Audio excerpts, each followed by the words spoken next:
হাইনহাই বটলা আমসেও খরকসা বাংলাদেশনো রমখা আমসেনি লোকরক পাইথাগো ও বাংলাদেশনো আমসেনি লোকরক West Agartala থানানি পুলিশনি ইয়াগো ইয়াফারি রখা মুং Mohammad Harun Rashid হাস্টেও সালব্রুমনো থাকলিয়া Bangladeshi রক্তব্রা হাস্টেও হাপাইমানি কক্টমা কাশাই ফেমানি কক্টমানি বিশিংতি সায়মানখা সাংরং সালো দালাল রকনি ইয়াগ্রমই border বেড়া বাসওয়ে ত্রিপুরা হাস্টেও হাপাইমানি কক্টমা হাইনহাই বটলা আমসেও খরকসা বাংলাদেশনো রমখা আমসেনি লোকরক পাইথাগো বাংলাদেশিनो আমসেনি লোকরক ওয়েস্ট আগরতলা থানানি পুলিশনি ইয়াগো ইয়াফারি রখা মুং মোহাম্মদ হারুন রশিদ কোথায় থেকে এসছো? বাংলাদেশ থেকে এসেছি। বাংলাদেশ। তো এই কোন সময় আইছো তুমি? সুন্দর সময় এই কাঁটাতার দিয়া মানে কিভাবে আইছো? কাটা তার দিয়ে আমাকে পার করে দিয়েছিল কে পার করে দিছে? ওই বাংলাদেশের লোক। আচ্ছা, কত টাকা নিছে তোমার থেকে? 10,500 টাকা। মানে ইন্ডিয়াতে ফসাই দেওয়ানের লিগা? জি। তো সেই জায়গার মধ্যে তো বিএসএফ থাকে, তো এই থাকার সত্ত্বে কিভাবে আইছো? পার করে দিয়েছে যে আমি কাটাতারে নিচ দিয়ে আইছো নাকি দা? হ্যাঁ কাটা তারে তো বিএসএফ থাকার সত্ত্বেও তুমি আইতে পারছো, কোনো অসুবিধা হয়েছে না? অসুবিধা হয়নি তো, কেউ দেখেনি। তো এই আগরতলার মানে কি কারণে আইছো? আগরতলাতে আমি চেন্নাই যাবো, এই জন্য চেন্নাই রাজমিস্ত্রির কাজ করতে। কাজ করার জন্য। তো এই পাসপোর্ট আছে তোমার? জি না, পাসপোর্ট ছাড়া আইছো।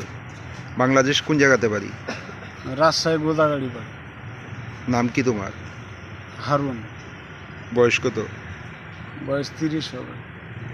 তুমি কি একাই আইছো না আর সঙ্গে আছে কেউ? আমি একাই আইছি। অ্যাকচুয়ালি আমরা আজকে বটতলাতে আয়া দেখতেছি যে বটতলাতে একটা বাংলাদেশি ঘোরাফেরা করতেছে। বাংলাদেশি এই চারিদিকে ঘোরাফেরা করতেছে, চারিদিকে ইয়ে করতেছে, মানে হে তো চিন্তাছে না নতুন একটা জায়গাতে আইছে।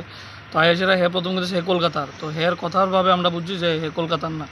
যখন হেরে আমরা ভালো করে জিজ্ঞেস করলাম তখন হে কইছে হে বাংলাদেশি, হে তারা কাটার নিচে দিয়ে আইছে, তারা কাটার নিচে দিয়ে আইছে। তো আইসে আমি কিছু কী কারণে আইছো তুমি?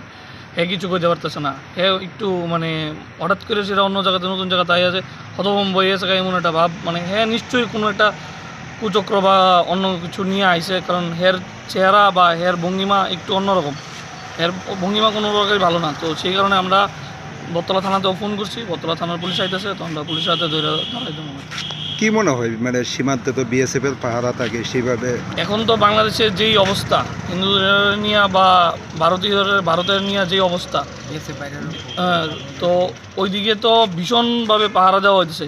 সেই পাহাড়ের মধ্য দিয়া হে কিভাবে আইছে এটা তো সেই কইতে পারে। ওনাদের জিজ্ঞাসা করছেন যে কিভাবে আইছে? হ্যাঁ ওনারা জিজ্ঞাসা করছি, ওনারা কইছে যে তার কাটার নিচে দিয়ে আইছে, পার করে দিছে 10,500 টাকা নিচে, তার কাটার নিচে দিয়ে আইছে। উনি কি একই না সঙ্গে কেউ আছে? উনি তো কইছে উনি একা, উনি তো আর কারোর নাম কইতেছে না, কিন্তু মনে তো হয় না একা আইছে, কারণ বাংলাদেশের তো সিচুয়েশন খুবই খারাপ। ভারত তারে বাংলাদেশ থেকে ভারতে পাঠাইছে, নিশ্চয়ই অন্য কোনো উদ্দেশ্যে পাঠানো হয়েছে, ভালো কোনো উদ্দেশ্যে পাঠানো হয় না। নিশ্চয়ই জানে যে ত্রিপুরাতে যে হোটেলে টোটেলে থাকতে দিত না, আমরা সবাই ত্রিপুরা থেকে এটা সার্কুলার জারি করছে, এরপরও এ আইছে নিশ্চয়ই এর কোনো বদ উদ্দেশ্য ছাড়া ভালো উদ্দেশ্যে। এইভাবে সীমান্তে বিএসএফ এর পাহারা থাকার সত্ত্বেও মানে বাংলাদেশিরা ইন্ডিয়াতে প্রবেশ করতেছে, কি মনে হয় মানে সীমান্তে কি মানে বিএসএফ এর কোনো গাফিলতি আছে? দেখুন, গাফিলতি আর অগাফিলতির কথা আমরা কইতাম না, বিএসএফরা যথেষ্ট তারার ডিউটি পালন করতেছে, কিন্তু তা সত্ত্বেও দেখেন সব জায়গাতেই ফাঁক থাকে, তো হয়তোবা ওই জায়গাটি তারা ইউজ করতেছে, ওই জায়গাটি তারা ট্রাই করতেছে, ওই জায়গাটি দিয়ে আইতেছে। আমরা বিএসএফ বাইরের জওয়ানদের কমও একটাই কথা যে তারা যতটুকু ডিউটি করতেছে আটটু ভালোভাবে আটটু বেশি করে করুক। আমরা ভারত সরকারের কাছেও আবেদন করব যাতে কোনো বাংলাদেশি কোনোভাবে তার নিচে দেওয়া হোক বা সর্বত কোনোভাবে যাতে বাংলাদেশ থেকে ইন্ডিয়াতে না আইতে পারে, এটাই আমরা একটা আবেদন। খবর ছিল একটা লোক, সন্দেহজনক লোক বটতলায় ঘোরাফেরা করছে, খবরটাকে আমরা করা হয়েছে এবং তারা জিজ্ঞাসা প্রাথমিক জিজ্ঞাসাবাদে উনি ওনার কোনো কাগজপত্র দেখাতে পারছেন না, আমরা তদন্ত করে দেখছি। উনি কিভাবে এসছে মানে আগরতলা বা কোন সীমান্ত দিয়ে এসছে জানা গেছে কিছু? কীভাবে ডিটেলস এতটা চিকিৎসা করতে পারেনি, ওখানে একটু কিছু জিজ্ঞাসা করলাম। এমনিতে কোনো পাসপোর্ট বা বৈধ ডকুমেন্টস পাওয়া গেছে?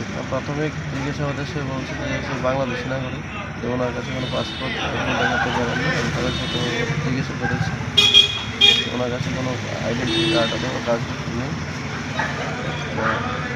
জিজ্ঞাসা করে আরও বলবে জানাতে।